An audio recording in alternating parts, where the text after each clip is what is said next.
హిరణ్యకశిపుని సంహరించిన తర్వాత కూడా నరసింహుల్లో ఉగ్రత తగ్గలేదు. ఆయన ముఖంలో రోషం, కళ్ళల్లో అగ్ని, గొంతులో గర్జన.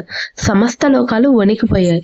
దేవతలు కూడా భయంతో ముందుకు రాలేదు. బ్రహ్మ, శివుడు, లక్ష్మీదేవి ఎవ్వరూ ఆయన్ని శాంతింపచేయలేకపోయారు. ఇంతలో చిన్నవాడైన ప్రహ్లాదుడు ముందుకు సమీపించి ఎంతో భక్తితో నరసింహునికి నమస్కరించాడు.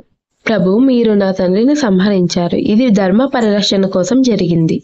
కానీ ఇప్పుడు మీరు మమ్మల్ని కాపాడే దయామయ రూపాన్ని ధరిస్తే మాకు శాంతి కలుగుతుందని ప్రార్థించాడు. భక్తుని మాటలు వృధా కాలేదు. ప్రహ్లాదుని మాటకి నరసింహుడు కరిగిపోయాడు.